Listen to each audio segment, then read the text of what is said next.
this is a difficult subject to discuss, not least because the subject keeps changing pretty much every week, and because the people we're going to be discussing it with today know an awful lot about it. So what I think I'm going to do is just throw out a few thoughts, a few ideas, a few observations about what's happened so far, about what could be done to improve the relationship between the Jewish community and the Labour Party, and what has been done so far, what's gone well and what hasn't gone so well. The book, as you say, grew out of my PhD. When I was writing the PhD, when people talked about anti-Semitism in the Labour Party, they were basically talking about whether the Daily Mail was publishing anti-Semitic articles about Ed Miliband, which I think it did once or twice. And so this whole subject has kind of come out of nowhere, but in another way has been bubbling away for years and years.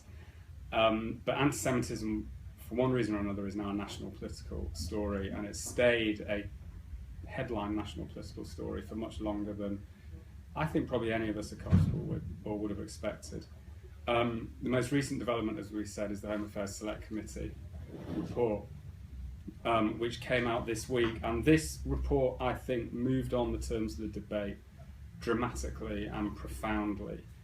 Until now, there had been a couple of ideas that had generally been accepted across the debate.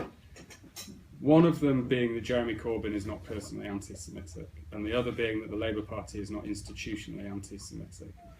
And the Home Affairs Select Committee report shattered the consensus on both these points, I think. On the institutional point, it said, and I'm quoting, it gave credence to the idea that elements of the Labour movement are institutionally anti-Semitic, which is the first report that had done that. The Royal report didn't, Chakrabarty report didn't.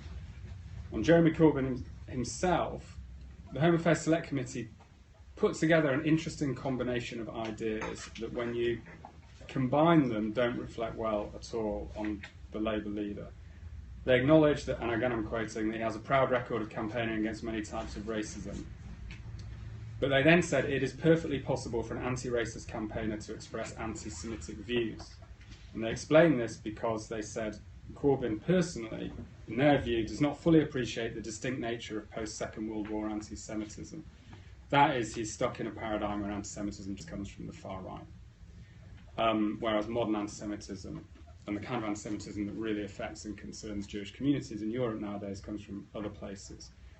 They then said an individual's demonstrated opposition to other forms of racism does not negate the possibility they hold anti-Semitic beliefs. And they implied very strongly that his lack of consistent leadership on the issue, their words, his reluctance to separate anti-Semitism from other forms of racism, their words, have actually enabled the growth of anti-Semitism in the party. Now you put all these ideas together, and they're putting him very much on the spot in a personal way as Labour leader.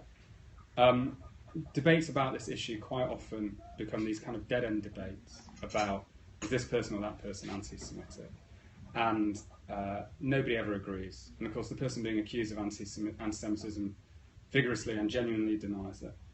And people don't even agree about how they're defining anti-Semitism anyway, and it gets us nowhere. And what the report is saying quite correctly is that actually a person's innermost feelings don't really matter in this. It's about their words, their actions, sometimes it's about their inaction and the impact that that has.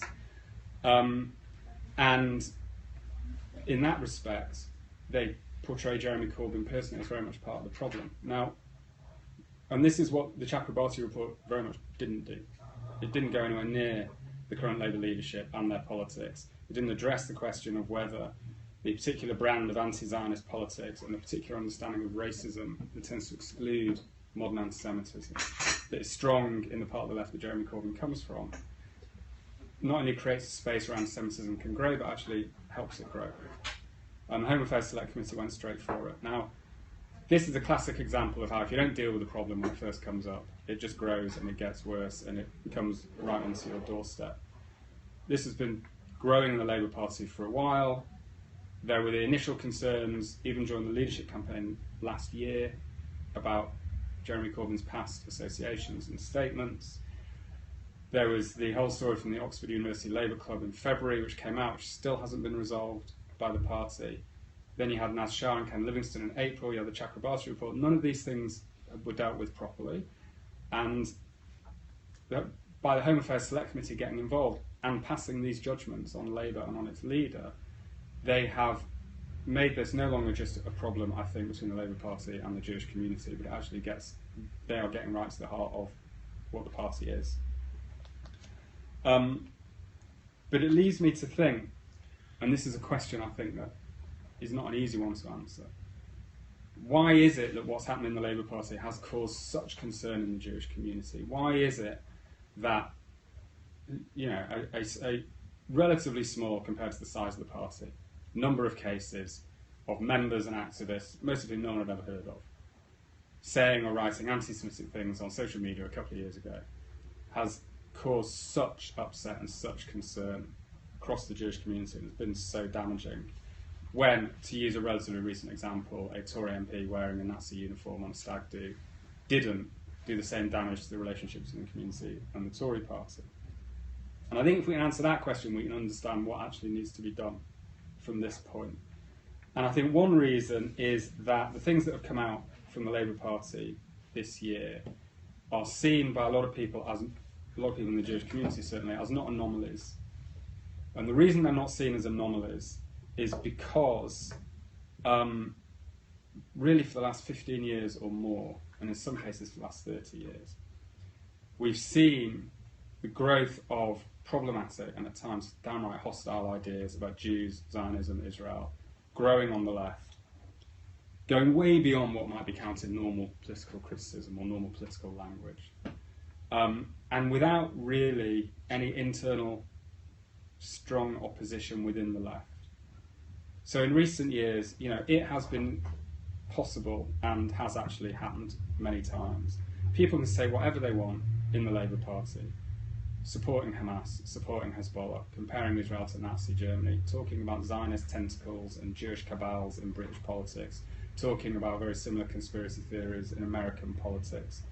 And unless you're Gilad Atzmon, basically if you cloak it in the thinnest kind of anti-Israel language, you're okay. Right? And we've seen huge demonstrations through the streets of London with lots and lots of people waving their "We're all Hezbollah" placards, people from the stage giving speeches in support of Hamas, comparing Hamas to the Warsaw Ghetto uprising, riots outside the Israeli embassy when the people who were smashing up shop fronts on that road got put in prison. Jeremy Corbyn defended them and said they shouldn't have even been prosecuted, right? And I think one thing people missed is how much anger and upset this was causing in the Jewish community all the way through, right? There's a narrative about anger on the left, anger in Muslim communities about Palestine. There's anger built up in the Jewish community about this as well for many years, and I think people have missed it.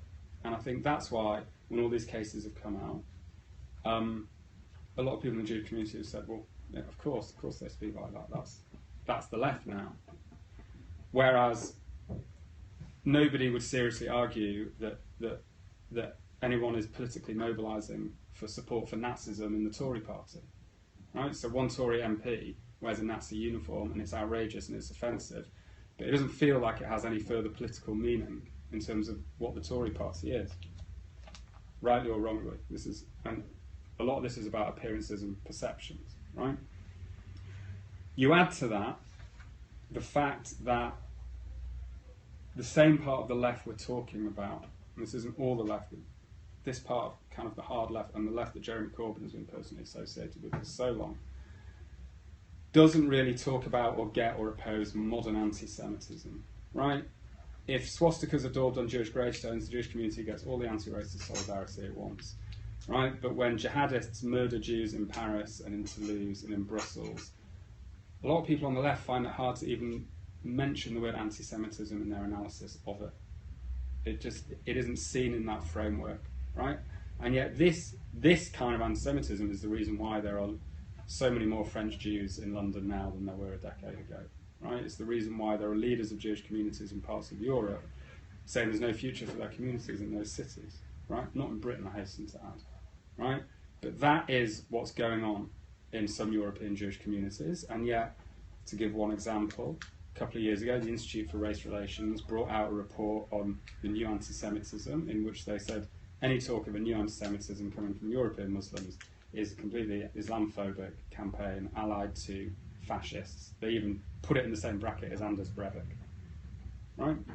So there's a complete disconnect. Quite often, people think this disconnect is over Israel, and there is one there, but there's just as big a disconnect over anti-Semitism, and in some ways that's more important. So that's the problem.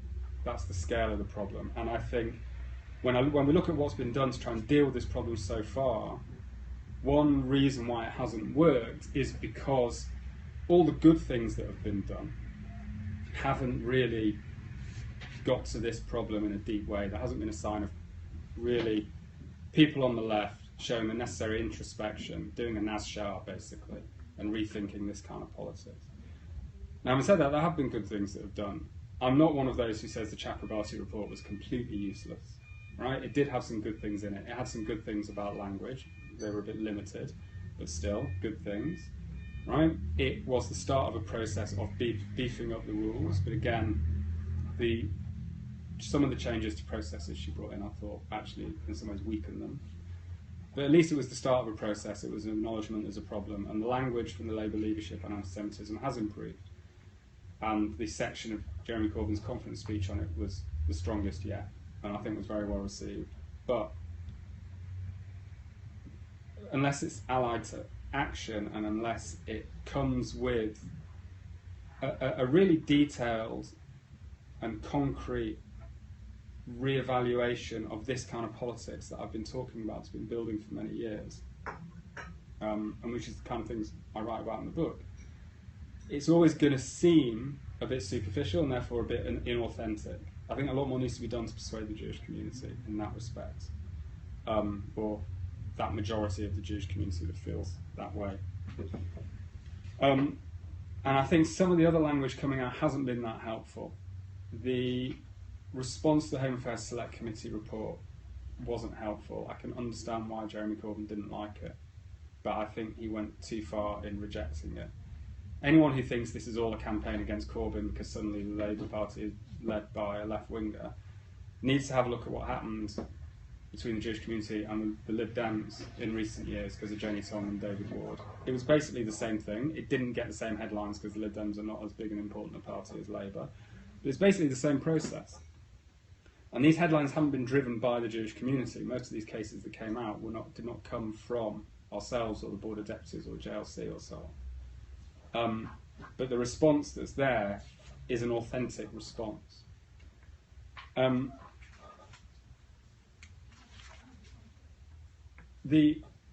thought party conference would be a good opportunity to take the temperature of this relationship, actually. And I came back from party conference not actually knowing whether it had been good or bad. It reminded me of NUS conferences in pretty much every single way, even down to the fact that there was basically no security on the door, despite the whole row about security.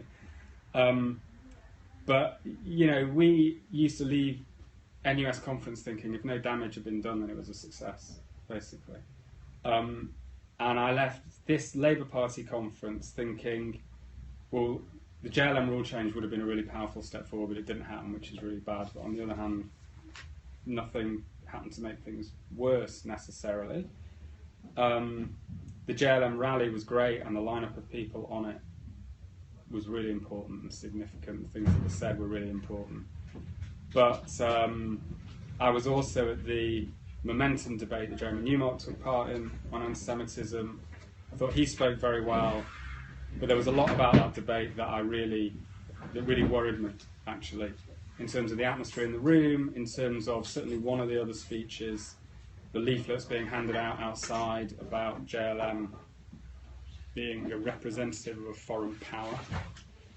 It's the kind of language that when I joined CST 20 years ago, I only used to read in fascist magazines, and here it was being handed out outside Momentum Fringe. So there were good and bad aspects, I think. One thing that is definitely the situation we're in, that I think we need to, that is both in some ways good and bad, is that there have always been these divides on the left about anti-Semitism and relations with Jews and Jewish peoplehood and Zionism and so on. And at different times, these traditions have been politically operational within the left. They've actually mattered in terms of internal left-wing politics and left external relations as well. And this is clearly one of those times. We're in one of those moments, which is not something, again, I would say that from a Jewish community perspective, I'd ever welcome, because while it brings, I suppose, opportunities and it highlights trends, it also brings dangers for the community. It's not something that, in the end, is likely to be beneficial, but it is where we are. And to give one example about this, and this is really kind of my final point, and then I'll be very interested to hear the discussion that follows.